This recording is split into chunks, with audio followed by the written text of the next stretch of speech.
to hear each other and see each other on this really exciting and important launch. And thank you for being part of us, part of this momentous event, being part of the effort.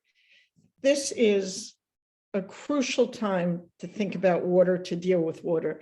Today, we're formally introducing the Valuing Water Finance Initiative. It is about all of you. It is an ambitious, investor-led global initiative that seeks to address the water crisis that is unlike anything we've seen before. When we turn on the TV and when we see major global waterways truly completely dried, it is the most exhausting thing to look at, an empowering thing to think about how we act on. We are all here today because for the first time, we're taking water for granted is over. Where we're literally saying we cannot look at water as it will always be there in every way possible. There is no business that survives without water. There's also no humanity that survives without water. And right now, every industry across the globe is experiencing firsthand the impacts of the growing water crisis, which is, of course, being compounded by the growing climate crisis. Farmers in California, and Betty Yee will talk more about California, are tilling up thousands of acres of fruit and nut trees because there aren't sufficient water supplies. Droughts in Asia are exacerbating global chip shortages.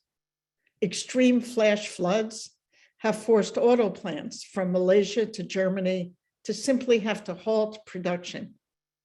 Competition for water between industry, between agriculture, communities, and soon between countries is driving a huge and clear humanity crisis where more and more people globally simply cannot get enough clean water.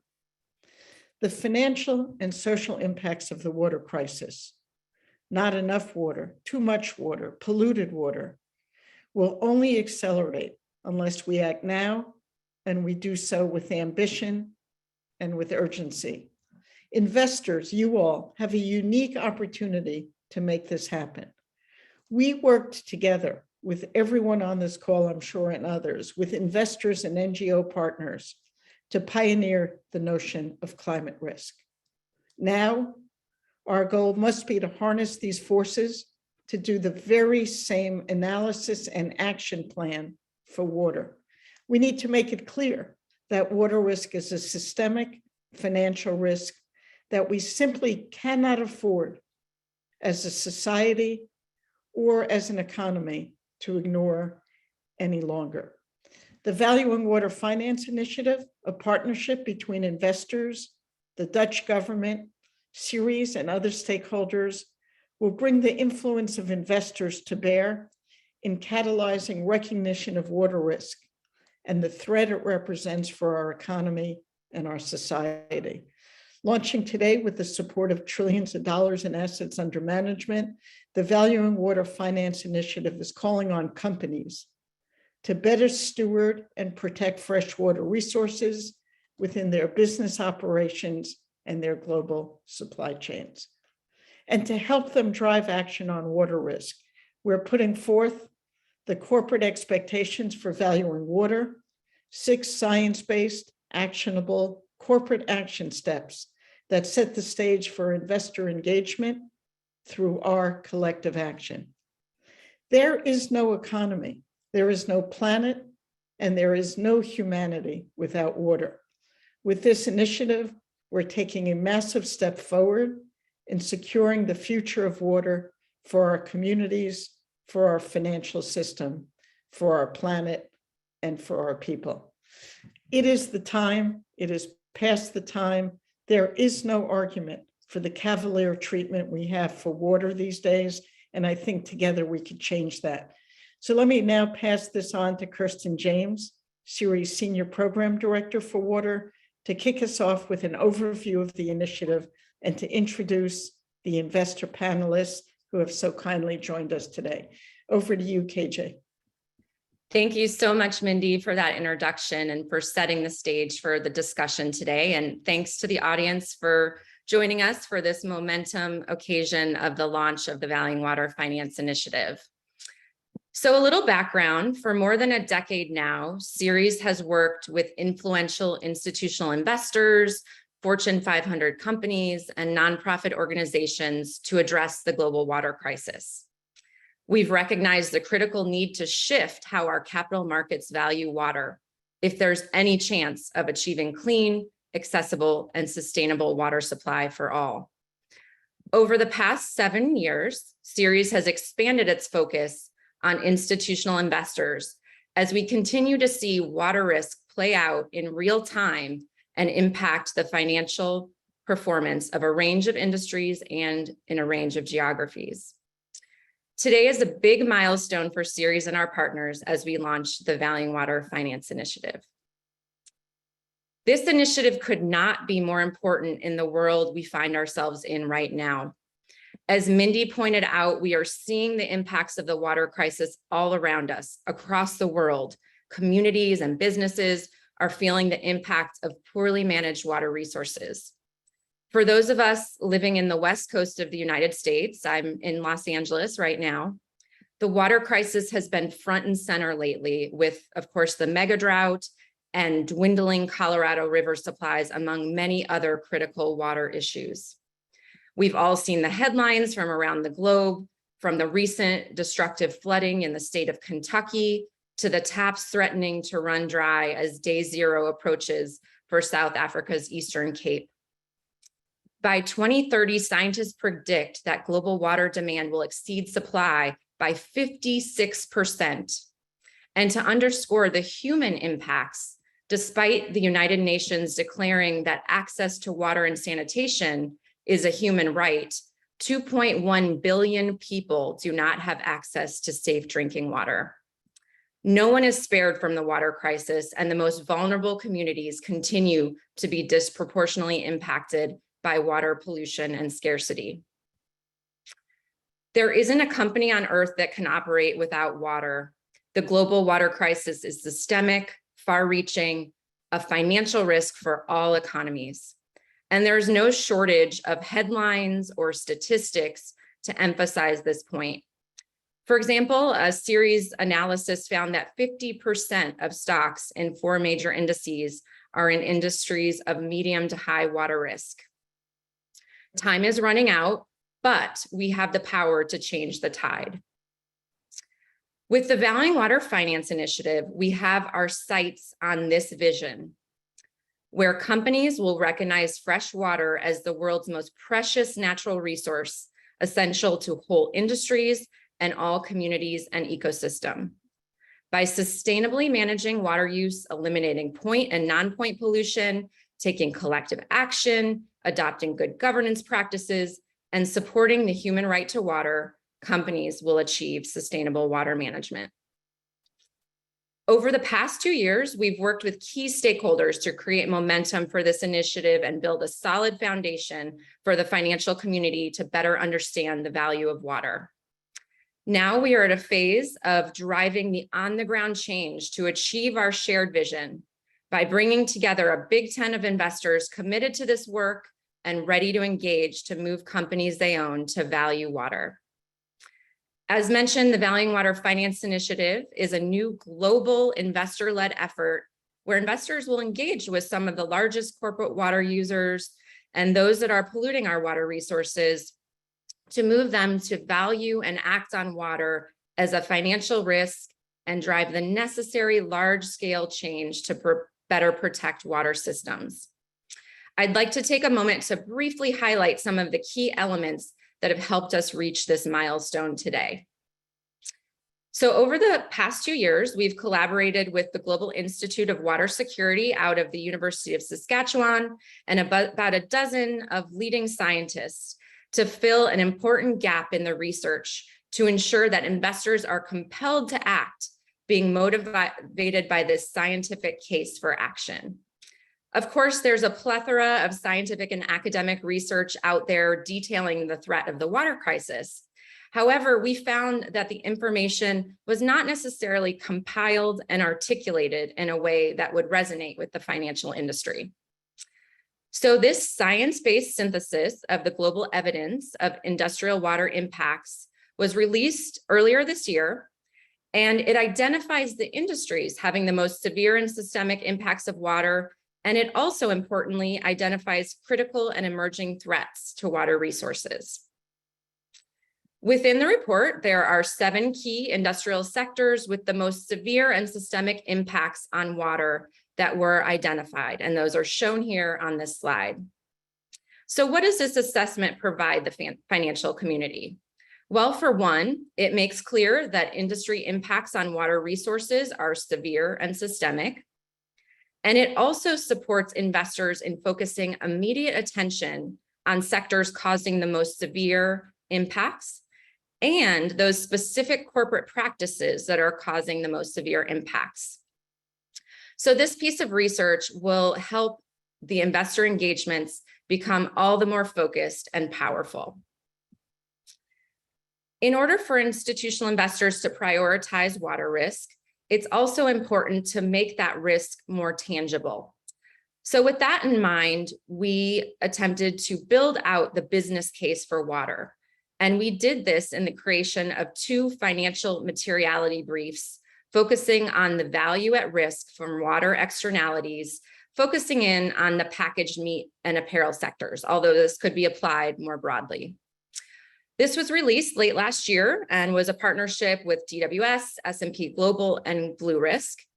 And this research really marked the first of its kind corporate valuation methodology that incorporates the true costs of water and pollution impacts of companies in the meat and apparel sectors. The analysis found that the cost of addressing harmful impacts could lead to a change in company evaluation of up to -47% and top nearly 1.8 billion annually for some of the firms analyzed. The briefs clearly show the double materiality investors are facing in regards to impacts to water resources, and it also demonstrated that there is sufficient information to estimate the magnitude of the water-related externalities. And lastly, building from the scientific analysis just mentioned, the Valuing Water Finance Initiative has developed another key tool for investors to successfully engage with companies around water risk. And we're releasing this for the first time to date. So by way of background, to date, investors have really lacked a clear, concise guidepost or framework for water, similar to what exists on climate when they're engaging with companies around water risk. So the corporate expectations for valuing water give investors the playbook needed to effectively begin these conversations. And these were informed through many discussions and insights from our Valuing Water Finance Task Force. These will form the foundation of investors' engagements efforts with companies, and they outline clear action steps in the areas of water quantity, water quality, ecosystem protection, access to water and sanitation, board oversight, and public policy engagement. They're aligned with the UN Global Compact CEO Water Mandate's 6 commitment areas and the UN's 2030 sustainability goal for water, including the broader global sustainability agenda. They are also informed by the state of the science as detailed in the Global Assessment of Private Sector Water Impacts and the Ceres Roadmap 2030. The expectations serve as an ambition for large companies to reach and the foundation for informing and measuring progress of investor engagements with companies as part of the Valuing Water Finance Initiative. And of course, partners have been absolutely critical leading up to this moment. And as we look forward, the Valuing Water Finance Task Force members have identified the importance of water for their institutions and their investments and have committed support to this initiative and serve as an advisory body moving forward. So what are investor signatories to the Valuing Water Finance Initiative committing to do? Well, the signatory statement is shown here on the slide, and this is really the unifying vision around an investor's participation in the Valuing Water Finance Initiative. Investors signing on are poised to engage with portfolio companies around the corporate expectations for valuing water and help the private sector value and act on water as a financial risk and drive the necessary large-scale change to better protect water systems. So we are very pleased to announce today the 64 founding signatories representing 9.8 trillion in assets under management. This group of asset owners and asset managers represent 15 countries and 5 continents and is continuing to expand. Initially, investors will be focusing on engaging 72 companies from 4 industries: food, beverage, apparel, and high tech. The list was developed using a methodology that considered sectors with the greatest impact to water quality and security, as was identified in the global assessment research, and also companies within those sectors that have a high water footprint. Investors will be meeting companies where they are currently on their water journey. Some on the list are much further along than others. A benchmark will help us inform exactly where that is and where companies need to act in order to advance the corporate expectations. Investors will look to better understand the company's challenges around water stewardship and work together towards solutions. So with that overview, I'm very pleased to turn to our panel to help us further explore this new initiative and the path forward on valuing water.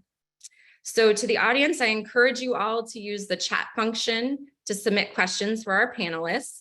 We'll have some time at the end for question and answers. We may not get to all the questions, but we'll do our best to cover a wide range of topics. So I'd like to take a moment just to introduce our panelists. So I'm joined by California State Controller Betty Yee. So as Chief Fiscal Officer of the world's 5th largest economy, Ms. Yee chairs the Franchise Tax Board and serves as a member of the California Public Employees Retirement System, CalPERS, and the California State Teachers Retirement System, CalSTRS boards. These are the US's largest pension funds, public pension funds, with a combined portfolio of more than 800 billion. And Ms. Yee has been a leader on Climate Action 100 since its inception and is a founding member of the Valuing Water Finance Task Force Advisory Board, having served on it for over 2 years. I'm also joined by John Anzani, who is a member of the executive committee at the Local Authority Pension Fund Forum. I'll be referring to this as LAF, based in the UK. And LAF promotes the highest standards of corporate government to protect, or governance to protect the long-term value of local authority pension funds. With members' assets exceeding 350 billion pounds, the forum engages directly with companies. John serves as the co-chair of the Valuing Water Finance Task Force and is also part of the Hawthorne Fund out of Edinburgh. So thank you, John, for joining us. And it's always fun to have another Kirsten on the panel as well. It doesn't happen often, but I'm also joined by the Reverend Kirsten Snow Spalding, who is the Senior Program Director of the Ceres Investor Network. And as her title suggests, she leads the Ceres Investor Network here at Ceres. And prior to joining Ceres, she served as the Chief Deputy Treasurer under California Treasurer Phil Angelides, and was formerly the director of the Treasurer's Environmental Financing Authorities. She is an attorney and a former fiduciary counsel to pension funds. So really terrific that we have such an esteemed panel here joining us today.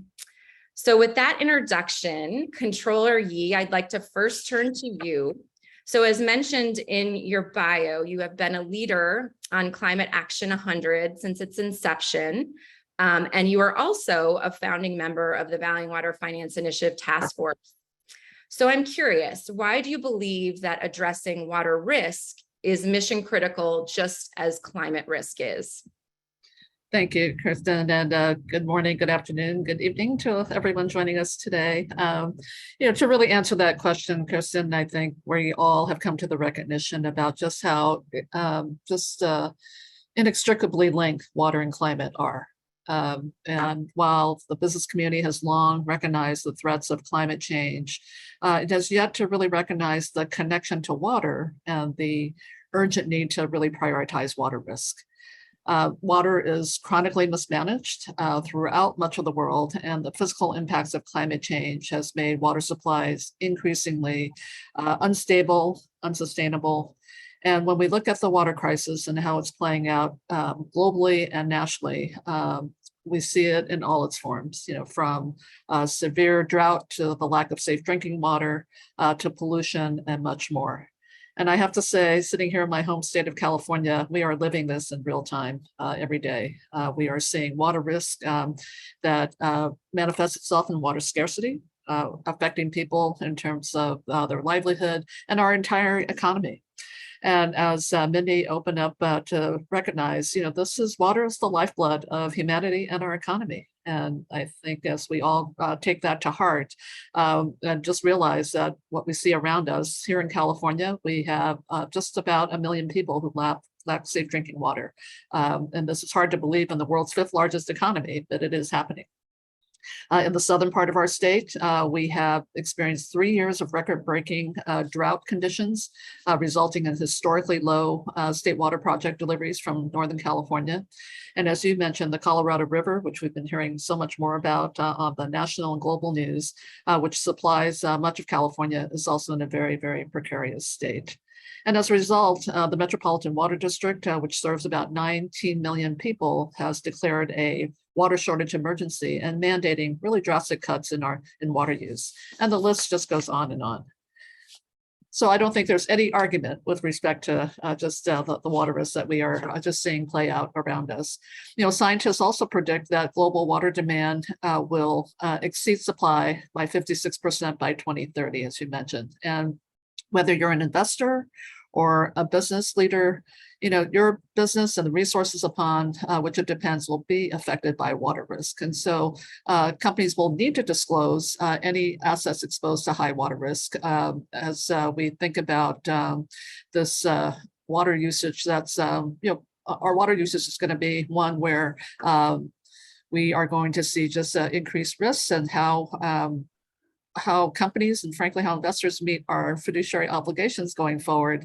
I think the proposed U.S. Securities and Exchange Commission has really started to recognize this with its rule requiring mandatory disclosure. And so, I think that undervaluing water is probably the greatest material risk that we have if left unaddressed.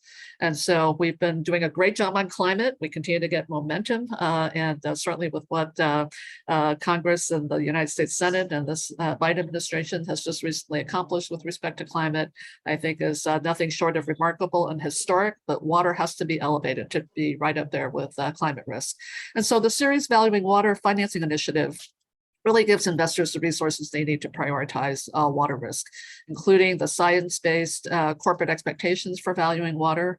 I know that for a long time, the investors didn't have this really a body of work to really rely on, but we have it now, and it lays out clear expectations for companies. It sets the stage for investor engagement focused on collective progress.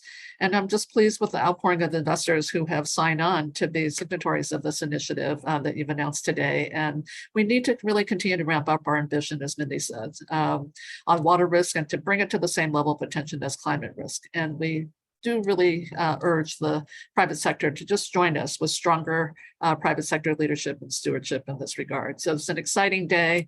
I think we are launching this in a very, very responsible way, many tools available, and I just look forward to the progress that we'll continue to make together.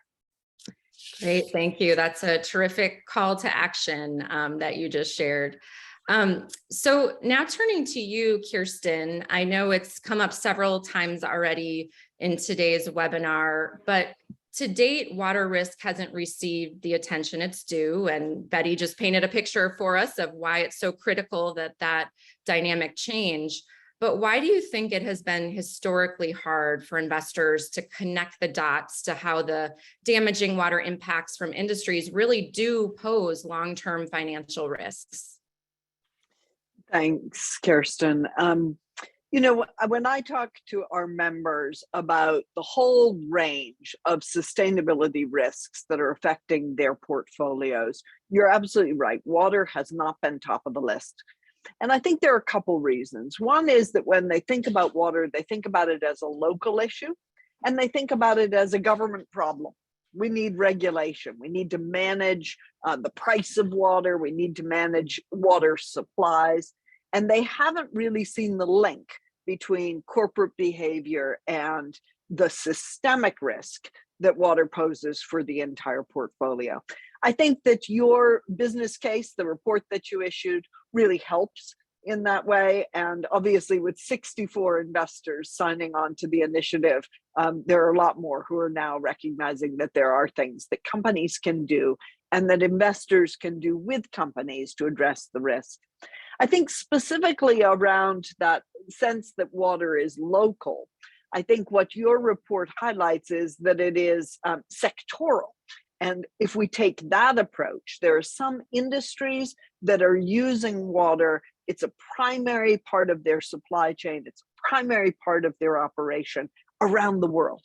And so while it does impact water supplies locally, the risk is spread everywhere that those sectors are working. So food and beverage, obviously apparel, those are sectors that are very widespread, and investors can take a sectoral approach to addressing it. So I think that this initiative, you know, is really raising the possibility of how investors can address the risk. I think we're going to see better and better disclosures.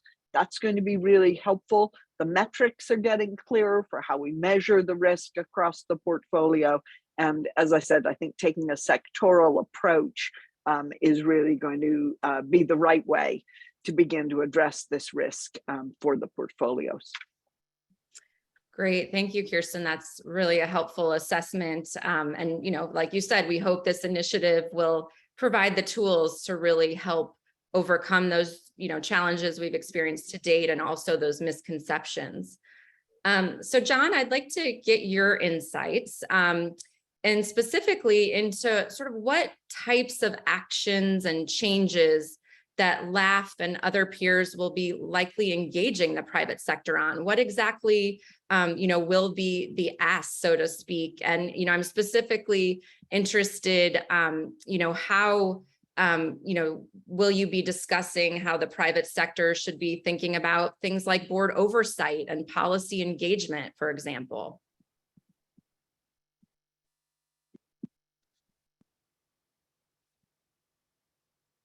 Thank you, Kirsten. Yes, the LAPFF will definitely be wishing to ensure that the companies with whom we engage address aspects of their water in terms of oversight from board level.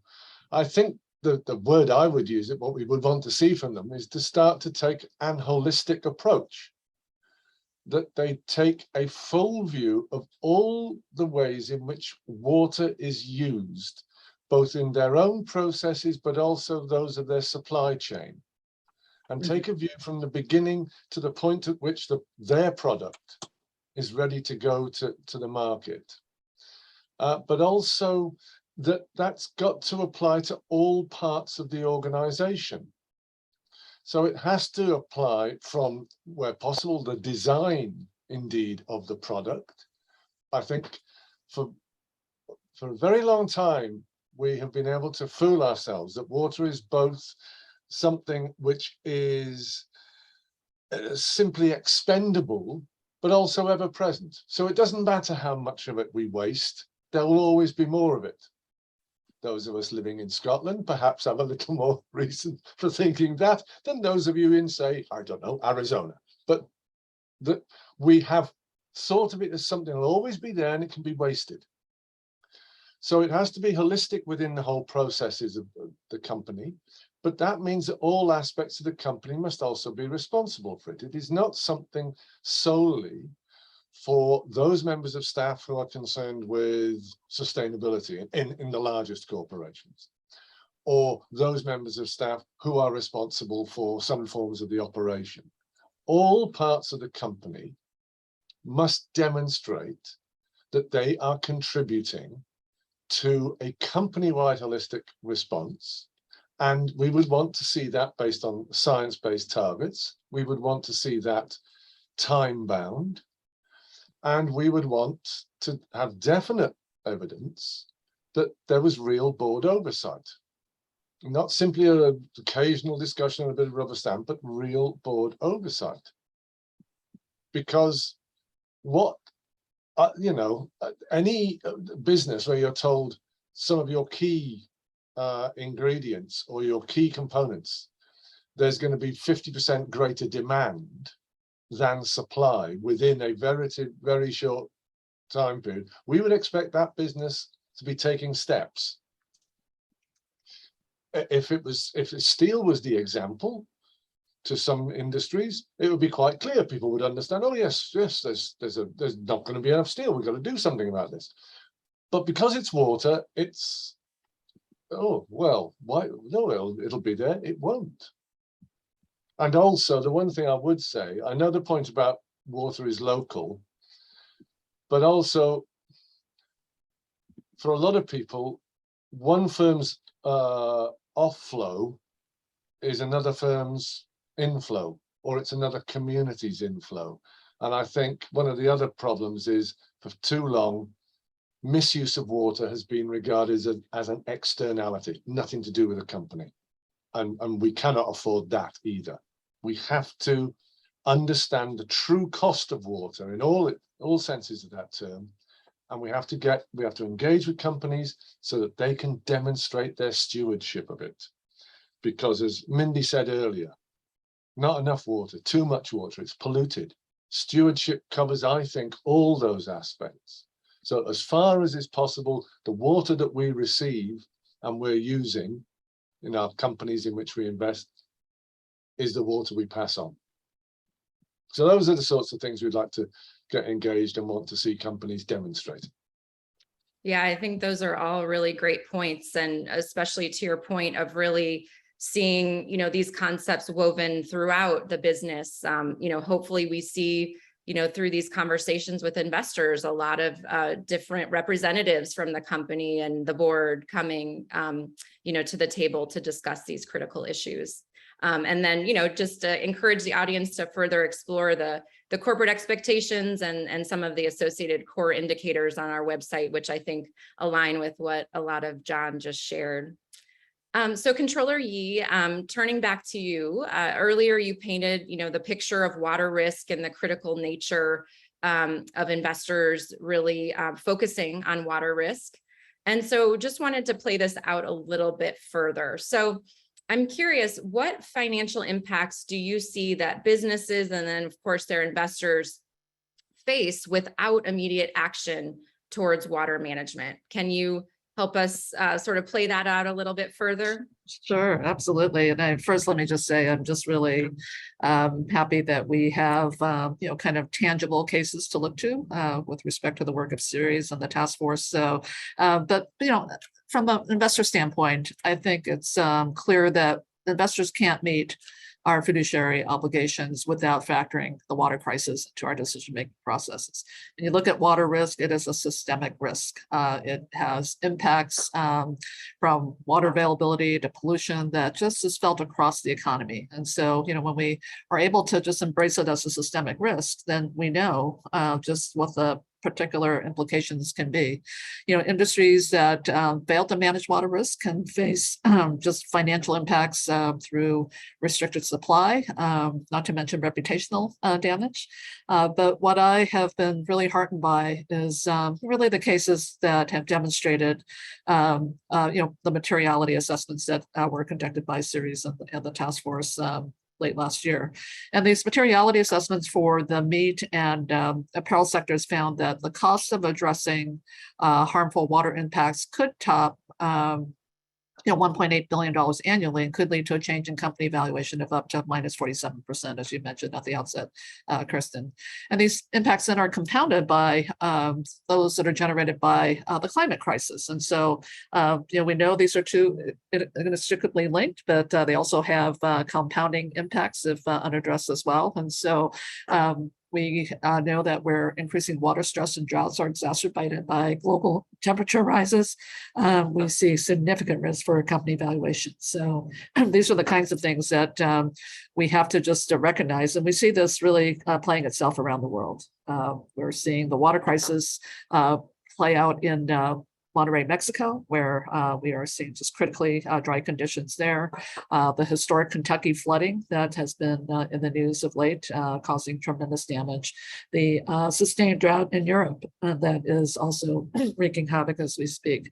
And then here in California, our agricultural production, as Mindy mentioned, which supplies 13% of the US produce, but we could face climate-related water shortages of up to 16% in some regions by 2050 at a cost of up to $50 billion per year. And so this has real impacts, has real financial impacts, and certainly for investors in terms of being able to meet our fiduciary obligations, really raises some serious questions as to our ability to do so. Now, as mentioned earlier, and also outlined in the California climate assessment, some of our California Central Valley towns are already lacking safe drinking water. And this is something that I feel very passionate about. I think all of us, each of us, companies, each of us as individuals, as investors, we all have a responsibility in uplifting the human right to water. And this is where we see this being a consideration for the private sector, because their activities and resulting externalities on communities and the environment not only creates reputational risk, as I mentioned earlier, but also just will impact their social license to operate. And we also just don't ever want to keep increasing that human right to water, which is so essential to the existence of our humanity. We talked about water management, and I think as we think about just water, and whether it's, we think about it global in nature or local in nature, but water management is such a critical aspect of corporate sustainability and risk management and strategic planning. And so for companies, that is essential. And as the latest science and the proposed SEC rule on climate disclosure show, water should be elevated as a key consideration for institutional investors and companies, and really garnering the same attention as climate risk, and hopefully spurring investor action on the same order of magnitude as Climate Action 100 plus. And which is why I think today is just such a historic day.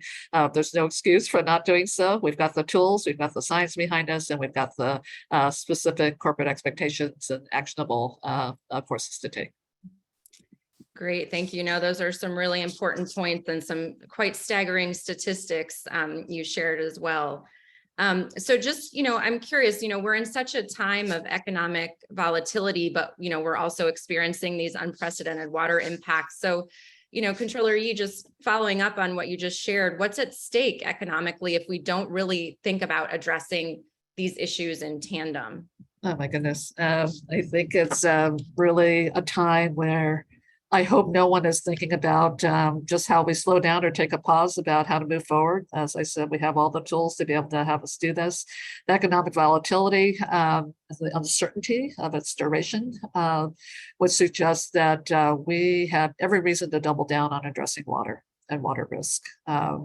Investors often voice concerns about companies, overvaluing assets, but undervaluing environmental assets such as water also pose significant financial risks across all asset classes if not addressed. And so I think the Ceres analysis really says it all, and that is, more than 50% of companies listed on the S&P 500 and other prominent indices are exposed to medium to high water risks, as you mentioned earlier, Kirsten. And these risks affect sectors as diverse as agriculture, mining, utilities, high-tech, consumer staples, and energy production. And so I would just say that failure to take action to mitigating water risk has and will continue to have costly impacts. The time is now, and we have not a moment to waste.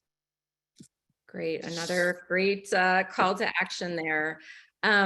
All right, so I think, I want to turn to you again, Kirsten, because, the Valuing Water Finance Initiative, we're very lucky that we can take advantage and reflect on other successful investor engagements and lessons learned to build, a stronger and more impactful initiative out of the gates. So I'm hoping, Kirsten, you've been involved in, all of the early days of Climate Action 100, for example. So what are some of the main learnings that we can take from the last 5 years of Climate Action 100 that will help lead to success with the goals of the Valuing Water Finance Initiative? Thanks, Kirsten. Betty and Mindy and I remember well those early days of Climate Action 100 Plus. It was really that initiative launched out of a recognition on CalPERS, actually, where Betty was a board member at the time, that universal investors, the big pension funds, the big asset managers, they hold everything in the market.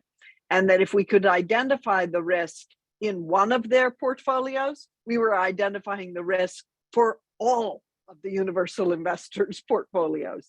And so the data that really developed for Climate Action 100 Plus showed that it was a relatively small number of companies that had the majority of the climate risk that was impacting whole portfolios. The same applies here with water, that we now can look at water risk in investor portfolios and identify a focus list of companies where that water risk is centered. We can find the right sectors and we can begin to really say, let's address this risk that is impacting our portfolios together. I think the other big lesson was really from the company perspective. Companies used to say, well, of course, we're engaging with thousands of investors every year, but each one of them has a different demand. Each one of them has a different expectation. And with Climate Action 100 Plus, what we learned was if we set a shared set of priorities for those companies, we were better able to partner with the companies and have them really make moves that mattered, that would really advance their way of handling climate, decarbonizing their operations, and really impacting the risk that fell on every investor's portfolio. So that shared set of expectations, I think, was really game-changing. So I would point to that, shared data, peer education, investors talking to one another about what matters, doing deep analysis of each company, and really helping the investors understand those risks. And then, after we've done that education, shared metrics, shared expectations, the engagements belong to the investors. The initiative doesn't control. Every investor has to take their own action. They have to address their risks in their own portfolios.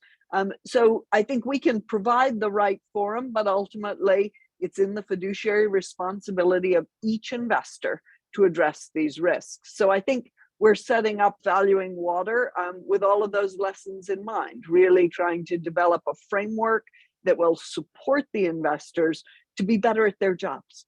Managing risk across the portfolio is the core role of portfolio managers and corporate engagement teams. I think this initiative is really going to help them focus on the right companies, make the right demands, and then accelerate the progress with the companies. I would just finally point to the benchmark that we developed in Climate Action 100 Plus. I think that was another game changer, that it wasn't now just a conversation. It was a conversation with metrics. We could show whether these engagements that investors were having with companies were leading to real changes. We could measure whether the risk was being reduced as across the portfolio. So I think that, that's another lesson as we get to the benchmarking of corporate behavior. That'll be a real tool for investors to use. Great. Well, thank you. I definitely have appreciated the many hours we've spent together to dive in on those lessons learned, and I'm sure we'll continue to learn from one another as we move forward with these and align around shared themes. Great. And I just did want to remind the audience, I'm going to put out one more of my questions, and then we'll turn to audience Q&A. So I see some coming through the chat, but please feel free to add in more. So speaking of learning from other engagements, John, I wanted to turn to you next, as LAF has been very active as a lead investor in the Ceres Fair Global Investor Engagement on meat sourcing. So how do you see engagements such as that one and Valuing Water Finance Initiative as important in making progress on ESG issues such as water risk? And are there lessons learned from the meat sourcing engagement that you think we should really highlight moving into the Valuing Water Finance Initiative? Thank you. Yes, obviously, LAPFF were very keen to be involved in the meat sourcing initiative, because we felt that the clear targeting of companies and the science-based approach to it gave a real potential for leverage and to start to get change that moved not just through one company, but through an industry and a sector. And we think we've seen some of those things. And I do think that there are lessons that we can draw in this approach. At the risk of repeating the word, a part of it was a holistic approach. The fact that in the meat sourcing, it was you were getting the company to take cognizance of all the steps and to take some degree of responsibility for that. And that is clearly going to be required in the Valuing Water one. I think that whilst there's a lot to be, there's still a lot we can do with the meat sourcing one, and we will be trying to do it, that there are things about it. The supply chain, the emphasis on the supply chain, and getting companies to go beyond saying, oh yes, well, we realize that's where a lot of the issues are, to actually dealing with them. I think to take up Kirsten's comment about a conversation with metrics, I also think the fact that there's a conversation with science-based targets as well, that you can really start to hold companies to account on what they're doing and the standards by which they are will eventually agree to be measured. And if we can start to do that with the larger companies, as we have been doing in the meat sourcing one, I think we can get real change. It also means that they have to align all their procedures and processes about their supply chain. As has been noted by many, lots of companies have terms about, we will encourage our suppliers. Well, I'm sorry, I think the day for that has gone. We expect you to engage with your suppliers. And there are some good instances in the meat sourcing one, for instance, where companies are working and are giving support to smaller companies within their supply chains who are doing more innovative things that are reducing the carbon footprint. And I'm sure we'll be able to find examples the same with water, but that we want them to be able to demonstrate it. And of course, then for those of us who are direct investors, is that we need to be prepared where necessary to use all the tools in the box. And if we're not getting what we need from our first conversations, then we seek to meet with those with more authority in the organization, and we are going to be prepared to be going to meetings, speaking, using proxies, and if necessary, taking part with other investors in tabling resolutions. And all of those things have played their part so far in different ways in the sourcing meat. And I think all of those sorts of approaches will play their part in getting the success that I think we will get from the Valuing Water. Because I think, like my fellow speakers, that it's very difficult now for people to turn around and seeing the things that happen in the United States, seeing the things, there's no continent in which any company in which we might be investing is based where these things are not self-evident now. And even where governments may not wish, or political parties may not wish to engage yet, because I'm glad you're getting domestic support in the polity in which you live. Right now, we don't have a government until somebody runs an election amongst a small, very small percentage of our population, and then we'll be told who our new prime minister is. But we can all engage during this with companies, and I think companies are recognizing what's happening, even where governments and politicians aren't. So I think there's a lot of things we can take and will take successfully from the meat sourcing. Great. Those are great points. And I really like your emphasis on, the scale and the scope of this crisis is just, proceeding at a dizzying pace. And so the ambitions need to catch up with that. And that's what we're shooting for with Valuing Water Finance Initiative. Terrific. Well, we've had a lot of interesting questions come through the chat, and I'm hoping to get to as many as I can. And panelists, feel free, I'll designate someone, but everyone feel free to jump in if they have any thoughts. So this first one, I think I'm going to ask Kirsten Spalding maybe to address first. So the question is there are many investor initiatives out there. We've talked about lessons learned from two different engagements actually today. So how should an investor go about sort of making a decision about which one to join, or is this even a choice? Any thoughts on that? When I talk to members, I say it's really not about the joining that's the critical thing. It's about getting the tools you need to support your own investment strategy. So I think that all of our universal investors are already engaging with the companies across their portfolios. They are certainly engaging with the sectors where water risk is most evident. So I would say, and not just those sectors, but the sectors where we've got, deep decarbonization challenges, sectors where there are other kinds of sustainability risks. So as they look across the portfolio, the question is, where do you go to get the support? And I think the wonderful thing about valuing water is that you've got lots of resources here. The collaboration between investors, the peer learning, the ways that the investors together can begin to benchmark progress, all of that supports work that the investors were going to do anyway.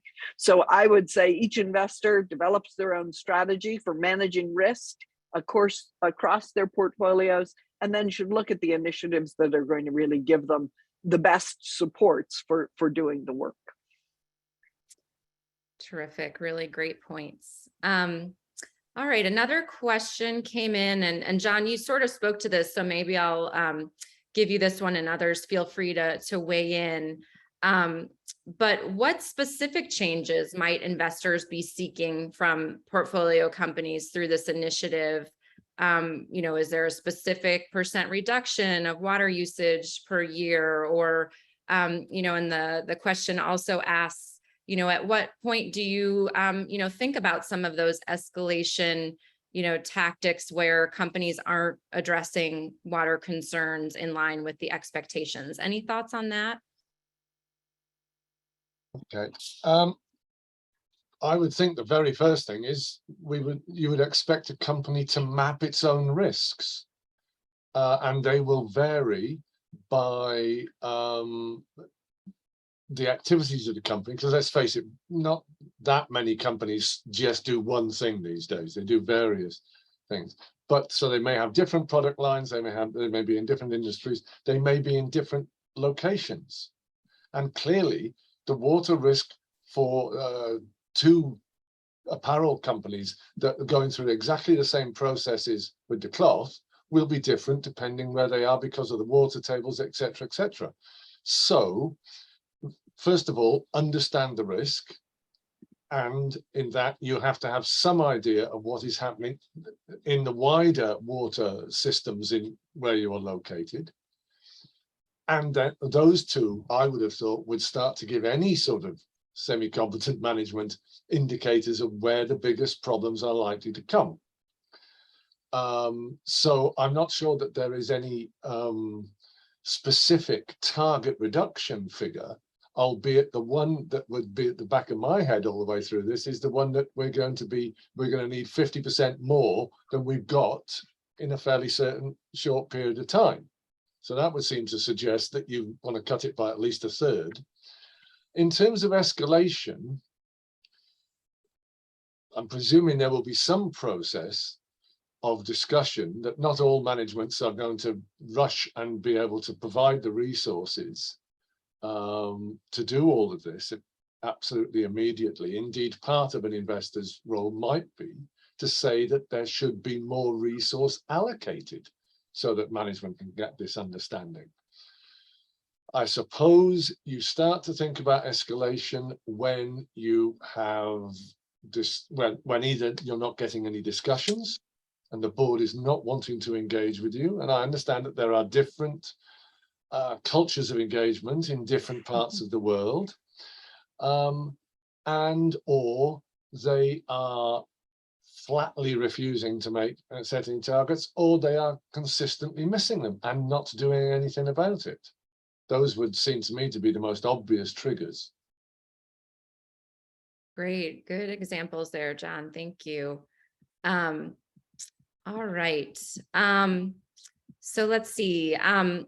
One other that came in that is maybe more of a clarifying question is, how can companies in other sectors join in the effort, or how will other sectors be addressed? And I'll mention, you know, as in the first presentation, you know, there are a number of sectors that were identified in the global assessment, and we're first focusing on the 4 that, you know, the investors felt were most strategic, but we hope to add in additional as time moves on. And we did craft the expectations and the indicators in a way that hopefully, you know, other sectors can employ as well.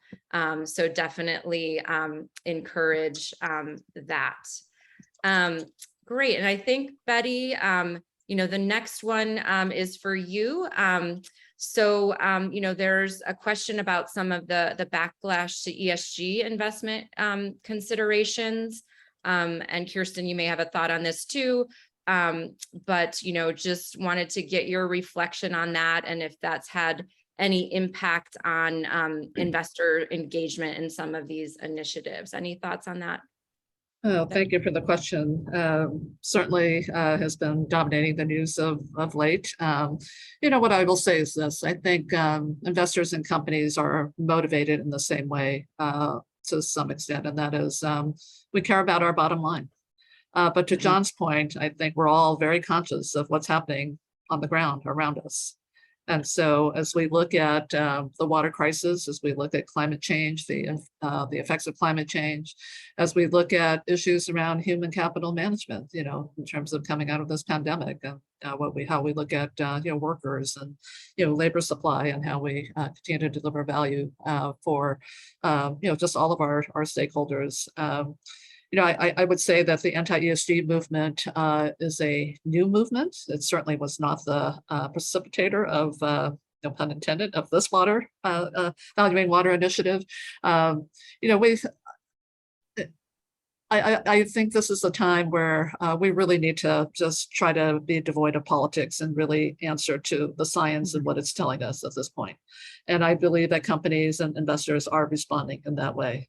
And for companies that have already started, they're not going to turn back. They recognize what's at stake and what we talked about in terms of some of the financial implications. And so I would just say that I feel optimistic that as we're making this call to action to the private sector, to investors, to have us all working together in meeting kind of this big challenge of the water crisis globally, that you know, the anti-ESG movement is one that is politically motivated, seems to speak to some of the, you know, the cultural issues that we're all, you know, facing, and in some ways is a and I'll just say this personally, is a just a disingenuous distraction from the important work that we all need to do. And to really uplift all of our communities around the world. And so I hope that we can continue to just stay the course and know that what is driving all of the work that we're doing is the science.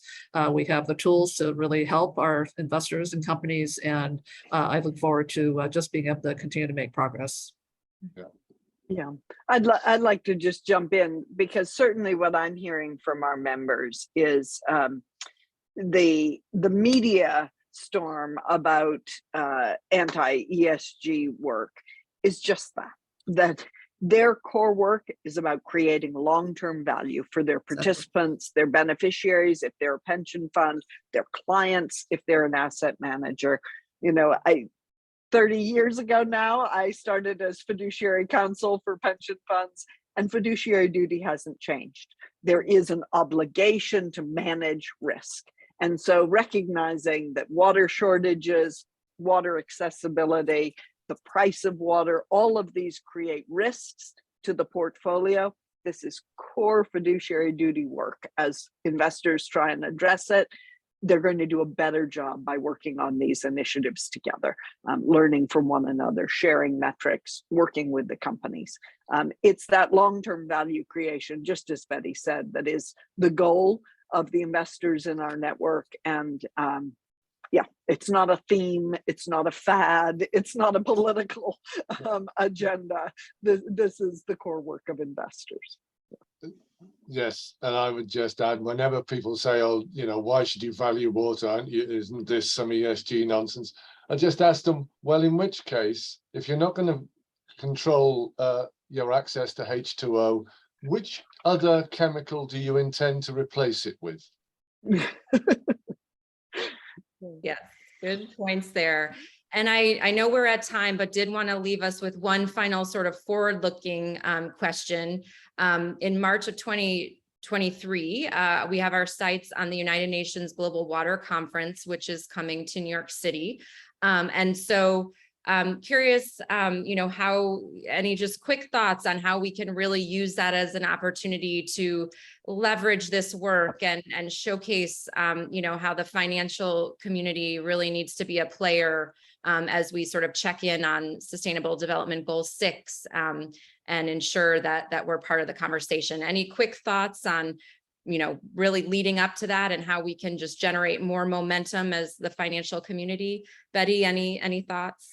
Well, between now and March of 2023, I think a lot of progress can be made. And this is, what I just want to say to investors and to private sector companies is we have tangible things we can do. This is no longer a mystery about how to move forward.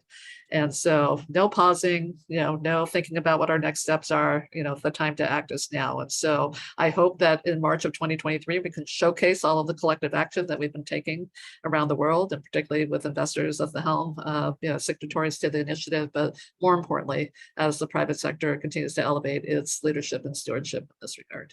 Great. Well, that is the perfect note to end on. So definitely a call to action. And we hope, more investors and partners will join us on this really amazing path that we're embarking on. And so really want to thank all of the panelists for sharing all of your insights. We invite others to join us as we move forward. You can find an email address to contact us in the slide deck that we'll be sharing out, and also including some other upcoming series events on multiple topics. So thank you all for attending today, and we really look forward to our future collaborations around valuing water. Have a great day.